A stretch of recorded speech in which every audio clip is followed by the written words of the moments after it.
最喜歡的 IP 出新作品啦！噴射戰士突擊隊。噴射戰士系列可以說是現代遊戲裡面最特別的一類射擊遊戲了。核心機制就是你需要利用你的墨汁移動，還有攻擊敵人。武器全是什麼毛笔啊、泡澡桶、滾刷、雨傘擋水等等。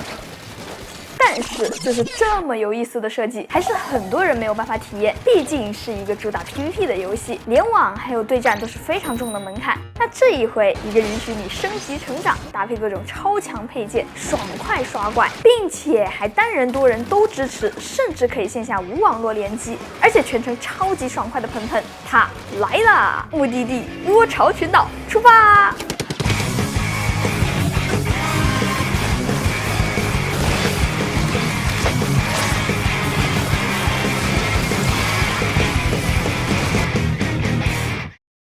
突擊隊這幾天我真的完全上頭，就連我身邊沒有玩過喷喷的小伙伴都被我安利入坑了。現在我們這幫人每天2眼一睜，就是突擊隊啟動，沒辦法，刷還是太無腦太爽了。遇到怪海，我直接2眼冒金光，飛身躍入戰，接毀天滅地，再來一個大聚合，直接清出一大片空地，真的爽到！頂不住的時候就開奧義，我還以為減速帶呢。先來給大家介紹一下這一作的一些特性。首先，武器比起 PVP 武器都做了大幅度的加強，大部分的武器攻击範圍都變得更大，墨汁消耗量也更低。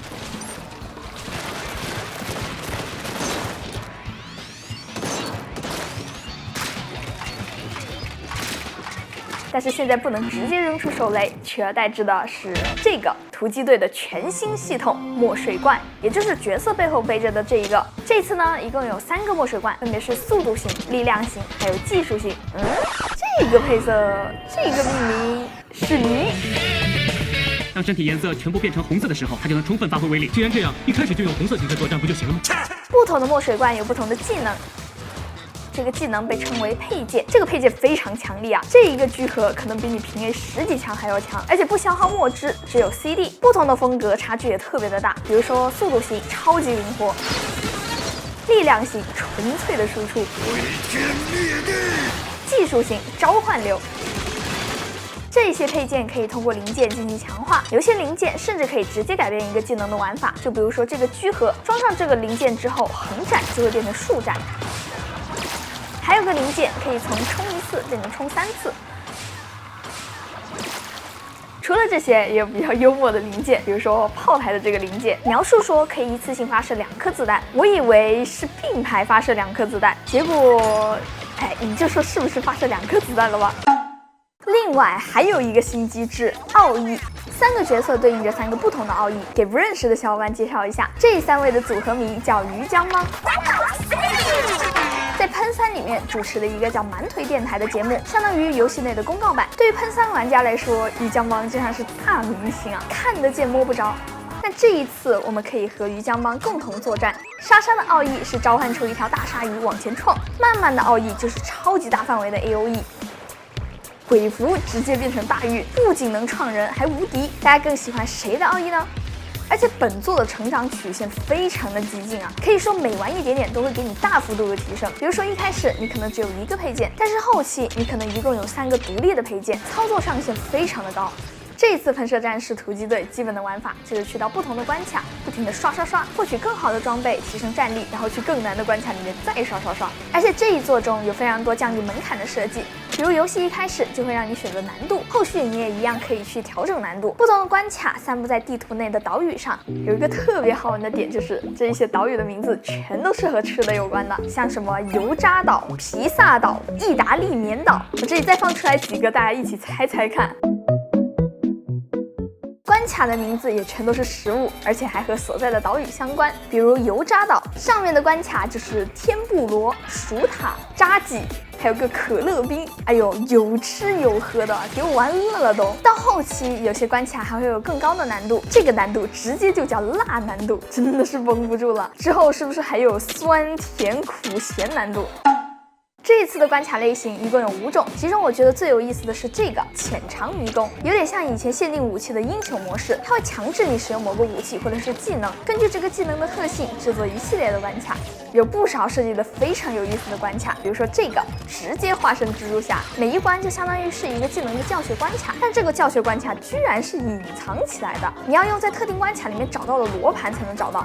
突擊隊当然也是支持联机的，失敗的条件就是用完所有共享的复活次数，又或者是關卡超时。可以说没有一点点复杂的东西，而且这一次的联机体验比喷3好太多了。我和工作室的小伙伴们从解禁玩到将近40级，没有出现过一次网络连接中断的情况，搞得我们都不知道原来突击队掉线了是这样子飞走的，真的是笑死了。除了线上联机，突击队还可以线下本地联机。在这里打开之后，附近的小伙伴就可以直接加入进来了。而且这样子联机是不需要任天堂会员的，超级方便。多人联机的时候，大家抱的武器装备什么的都是独立的，不用担心手慢无。而且就算忘了拿，关卡完成的时候还会自动帮你拾取。但是这个大的鲑鱼卵是共享的，鲑鱼卵的作用除了完成关卡的目標以外，還可以給自己的奧義充能。所以你想的沒錯，大鮭魚卵手慢無。我一直都很喜歡噴射戰士的美術風格，尤其是噴3的衣服啊，款式都很好看，很時尚。我自己也有搭配過幾套衣服，但是和網上的大佬們比起來，還是他們的更流行哦。到了突擊隊，這是什麼意思啊？衣服只能一套一套的換，這我是真的忍不了了，快把我的噴噴暖暖還給我。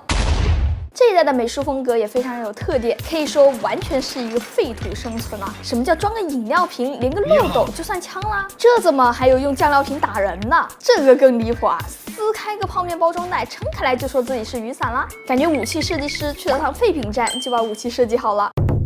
不過可惜的是，這一代玩到目前為止，沒有什麼印象比較深刻的音樂，聽下來基本上都是這種很有壓迫感的音樂。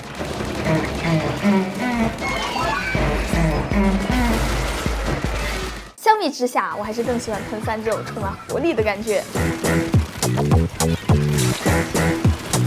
那麼噴射戰士突擊隊值不值得買呢？我覺得突擊隊應該是噴射戰士系列裡面最值得買的一座了。對於老玩家來說，爽刷一把，看到結算界面裡面高稀有度的武器，打一天真格的壓力瞬間就釋放掉了。對於新玩家，突擊隊絕對是最好上手的，武器全靠刷，即使是一個人玩，也能玩到所有類型的武器，直接上手更能明白武器的長短板，提前適應噴墨、潛墨的手感，再去打 PVP 也能更加游刃有餘。下一次再出噴射戰士的視頻，應該就是噴射戰士4了。屏幕前的朋友們，我們後會有期。